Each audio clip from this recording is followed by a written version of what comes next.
Hey everyone, Boris Mushev here. Welcome to another YouTube video, right? Anyways, every Tuesday I release awesome information on some tax strategies and the way you can the way you can really save money on taxes, right? In today's video, we're going to talk about the number one tax mistake for rental property owners, right? I should write owners, and my handwriting is terrible. But anyways, number one tax mistake for rental property owners. So specifically, and I've seen this actually happen a lot because I've got like a tax planning firm here in New York, right? And we do a lot of taxes and we do a lot of planning for our clients. And I've seen is that those individuals that have a business, right? When they have a rental property, they do something. Their accountant does something that he doesn't know or she doesn't know, and the business owner doesn't know, that really screws them on their taxes. And IRS will not let you know that particular thing was screwed because it benefits the IRS, right? So what we're going to talk about is your business income, right? How your rental property losses actually affect your business income, specifically the QBI deduction. I will explain that in a minute. Also, we're going to talk about how losses from your rentals, how IRS looks at it, right? Is it passive or is it active? And then we're going to connect it to your business. It has, by the way, your rentals have no relation to your business, right? But on your tax return, if you don't know what is going on, or you don't know what the hell is your accountant is doing, then you're royally getting screwed. I promise you that. Then we're going to talk about the 250-hour rule and what that means in terms of the rental properties, right? I'm going to write nicer this time. Rental properties, okay? And we're going to talk about exactly what you need to tell your accountant not to get royally screwed. Okay, ready? Let's get started, right? So first of all, business income QBI. What does that mean really, right? So let me just check something. Okay, perfect. Okay, so oops. The business income in QBI, what does that mean literally? Like, first of all, you have to understand, in 2018, we had a new tax code in effect, right? And one of the things that was passed in that tax code is Section 199. And it's important for you to remember this and know this, right? Section 199, qualified business income deduction. That means you get a 20% tax deduction. IRS is gifting it to you, right? On any business income, right? On pass-through, I should say, on pass-through business income. So if you have an S corporation or if you have an LLC, you get what's called a 20% business deduction, which is really, really cool. Think about it this way. If you're making $100,000, right, in your business net profit, you can write off $20,000 as a deduction, qualified business income. Some accountants actually miss this, and I don't know why they, it's really a checkbox in the software that you have to do. Unfortunately, some accountants miss it.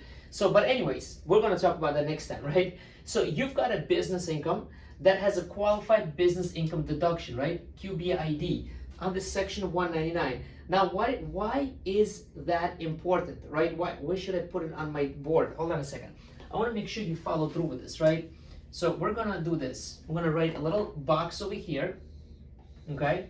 And we're going to write business 100,000 profit, okay? That's what we're going to keep, okay? $100,000 profit. Remember this number because this number is going to be crucial for the rest of the presentation for you to see the number one tax mistake that you're doing when you have rental properties and you have a business at the same time, okay? So understand that when you have a pass-through entity, whether it's a partnership, an LLC, single member LLC, or a sole proprietorship, or an S corporation with partners or without partners, you get what's called 20% business income deduction, okay? So that's great news for you, okay? Now what happens is that when you own rentals in your portfolio, let's say you own a business, you run a business, but you also have 3 or 4 rental properties. Generally speaking, right? In most cases, rental properties, right? Rental properties, generally speaking, produce a loss, okay? And the loss results mainly from the depreciation expense. And if you're not maximizing your depreciation, by the way, using the cost segregation study and getting a higher depreciation deduction for yourself, you really need to see who you're working with, right? Because I always say, if you have a tax preparer, you do not have a tax planner. In order for you to maximize on your tax savings and use tax strategies, you want to make sure you are working with a qualified tax planner and tax advisor. So, coming back to us, right? Generally speaking, when you have rentals produce loss for you, right? So you've got net rental income minus all the expenses, rentals produce loss for you, which is a good news, right? Because in most cases, if you're investing properly, the rental properties give you positive cash flow. That's really the number one reason why a lot of investors and a lot of people get into real estate, not only for the beautiful thing of a depreciation, but also the fact that this depreciation produces a paper loss. That means you do not pay any tax on it, but at the same time you are cash flow positive. Okay? So what are we trying to say over here? Now let's, for our example purposes, okay, for our example purposes, let's say your rental losses for the year are $40,000. Okay? So let's say rentals, and we're gonna pay attention to this number, $40,000, okay? These are your rental losses. The net between your business and your rentals is $60,000. Okay, so we're gonna work with those three numbers right now, and I will explain to you what is most likely happening on your tax return, okay? So before we get into it, we have to understand something. Rental property, right? Income from rental property is a passive income. What does that mean? IRS says, hold on a second. Because you're not participating in your rentals, meaning to say you're not a real estate professional, right? So most of you that are watching this video are probably not real estate professionals. And if you are, stick around with me. I'll talk about that also. But in most cases, individuals such as myself, that when we have a business, most of our time is spent on the business, more than 50%, right? It is not spent on rental properties. So we are not, so to speak, real estate professionals. Any income that is generated from rentals is considered passive. Any losses that are generated from rental properties are considered passive losses. Passive losses can be deducted against passive income. Again, passive losses can be deducted against passive income. If you have a passive loss and you have an ordinary income or earned income or active income, such as in this case, right, when you file your taxes, $100,000 business profit, you will still pay tax on a $100,000 business profit. Like I said, you will pay $100,000 tax on a business profit. Why? Because IRS says, hold on a second, you have rental losses, they are passive losses. You are not a real estate professional. That means, okay, now for the purposes of this video and training, I'm not going to get into details of what real estate professional is, but if you're not spending more than 50% of your time in real estate, you're generally not considered a real estate professional. There are some other criteria, but for the purposes of this video, let's focus on the fact that you're spending more than 50% of your time in your business, okay? So when you have rentals in your portfolio, now you are cash flow positive, good for you. But if you are producing loss from your rentals, guess what is happening, okay? You are not able to take a $40,000 loss on these rentals. They're just being carried forward, right? If you have other passive income, you can take these losses against the passive income. But if you don't have a passive income, these losses get carried forward and forward and forward until either, number one, you have a passive income, or number two, you sell the rental property, okay? So that is passive. So this right here is active. Then we're coming back now, before we get to number 3 and 4, now we have to understand qualified business income deduction. So there was a whole thing going on when the IRS first released this law and the way it was written, and the question was like, wait a second, can you take qualified business income deduction, a 20% business deduction? By the way, this is extremely crucial, like the next 5 minutes of this video, for you to understand how you are royally, most likely royally, getting screwed by your accountant. Listen to me. This is like mind-boggling. Okay, so number 2, can you use the 20% QBI deduction on your rental income or loss, right?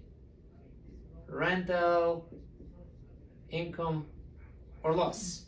It's like, wait a second, can we? So then they came out with the rule that you can, right? That was a clarification that, okay, real estate guys, you guys can take 20% QBI deduction on your rental. So assuming, let's say for example, your rental property, your net rental income from your property, so it's 100,000, great, you can take 20%. That point was clear, right? Then IRS said, hold on a second, before we give you this, we just have to make sure that you are participating in real estate. You don't necessarily have to be a real estate professional, but do you meet the 250-hour rule, okay? Do you participate in your rentals at least 250 hours if you combine them all together? If you do, good for you. You can take a QBI deduction. Now, somebody who's really participating in their rentals, that's good. They can be like, yeah, I do 250 hours, right? And this is good rule for you to know, ladies and gentlemen, because if you're not a real estate professional like we spoke about earlier, but you want to take a QBI deduction on your rental properties, if your rental properties are producing a net rental income. In most cases, like I said, rental properties produce a net loss. So what really happens on your tax return is as follows, okay? So we're gonna break this down here, and I hope you can see this.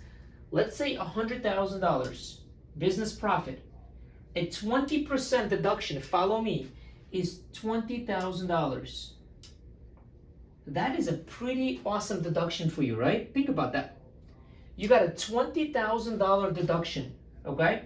A QBI deduction, remember, it's 20%, right? So if you make $100,000, $20,000 deduction, right? That's really should be, you know what? Before I write the deduction, I'm sorry. I'm just gonna write here QBI, okay? Follow me through on this. Now you've got a rental loss of $40,000. If you do not meet the 250-hour rule, you should not take the QBI on the loss because IRS calculates the loss. But what your accountant is most likely doing, puts the $40,000 loss and then takes the 20% of the 40,000. Let's do a quick math. What's that? $8,000. Okay? And now your QBI deduction is only $12,000. But it could have been $20,000. That is where you're getting royally screwed. Now you might say, Boris, why is this even happening and why is this so darn complicated? Well, because that is how the law is written and that's what IRS made. And why is this happening on your tax return? Because some tax softwares, when you're working on them, if you do not check off the right boxes on the softwares, it will assume that you meet the 250-hour rule, and that what happens is that it'll take the 20% and calculate it against your $40,000 loss and say, you know what? No. That's what we're gonna do. He has a loss. So QBI? No. We're gonna deduct this from the business. Right? So instead of you getting a $20,000 business, qualified business deduction, you're now down to $12,000. You were screwed out of $8,000 deduction. Now, what do you need to tell your accountant? You've got to tell your accountant that, hey, like, ladies and gentlemen, you just have to understand something, right? There's two types of professionals you can work with. You can have a tax preparer that puts the right numbers in the right boxes. Even sometimes that could be wrong, but, right? And you've got a tax planner. You've got to be doing tax planning all the time for yourself. This is a perfect example of tax planning. This is a perfect example, having the systems and processes, right, to make sure that things like that don't happen to you. In our firm, for example, we've got tax advisors and tax preparers. Our tax preparers have a checklist, especially when it comes to rental properties, to make sure things like that don't happen again, right? So I always say, if you have a profitable business, you are overpaying in taxes. One of the reasons is that it's not that you are missing out on deductions. No. One of the reasons is that something like that could be easily overlooked. Something like this could be easily overlooked. Okay? So what do you need to tell your accountant? You need to tell the accountant, hey, I just want to let you know that you know about the 250-hour rule for my qualified business income deduction for my rental properties. I don't meet this rule. Now, some of you may meet this rule, right? If you are putting in 250 hours and if you are a real estate professional, yes, you meet that rule, okay? You meet that rule. But if you are already a real estate professional, you're probably getting all other benefits on the IRS side with the tax write-offs already, right? Where you're like, oh, well, I'm missing out on this. Not really. You're probably getting a lot more benefits. But for ordinary business owners, such as myself, small business owners, we're hustling every day, trying to prosper, cut taxes and build wealth, right? At the same time, we're investing in real estate, and we're under the 250-hour rule. And definition of 250-hour, we're not going to go into depth of it in this video. But if you're under the 250-hour rule of participating in your rentals, you should not be calculating your QBI based on your rental loss. That is what you need to make clear with your accountant, okay? That is super, super, super important. So tell your accountant, or better yet, get for yourself a tax planner. I hope this was clear. And as a matter of fact, one thing I do want to add is that I told you earlier that even when you have a business income of $100,000, you will see that the qualified business income deduction, the 20%, is not even on your tax return. Why is that, right? And I'm going to talk about that as well, because that is really, really important for a lot of people to understand. Okay, so one thing I want to make sure that everybody understands, okay?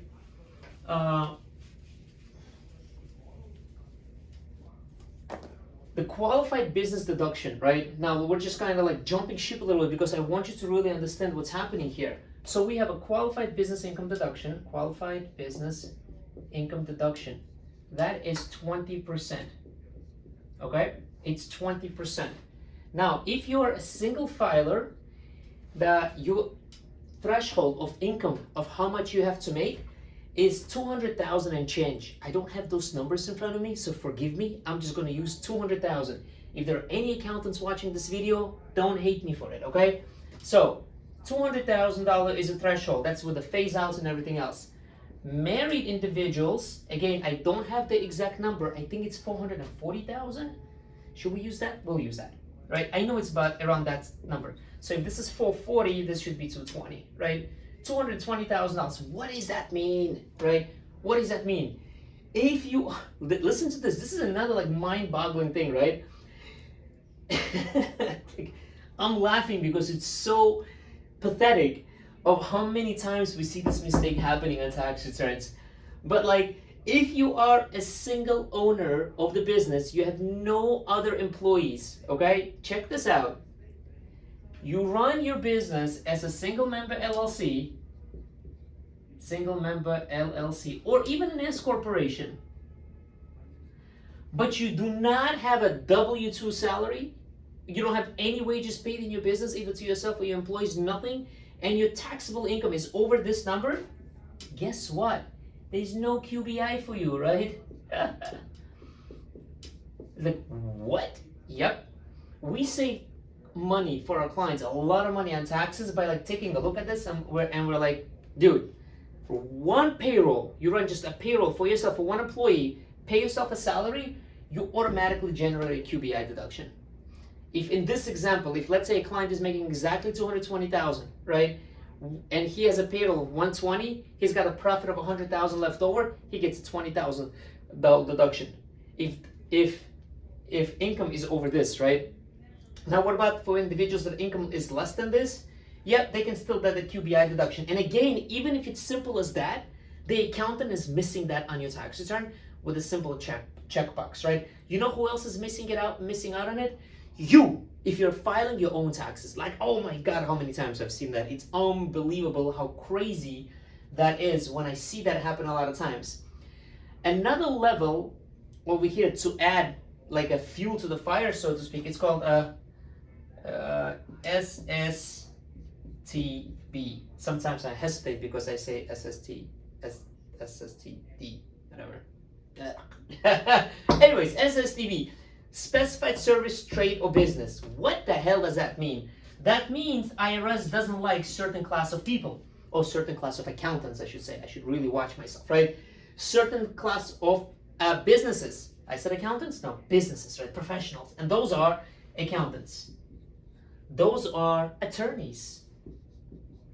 And those are medical professionals.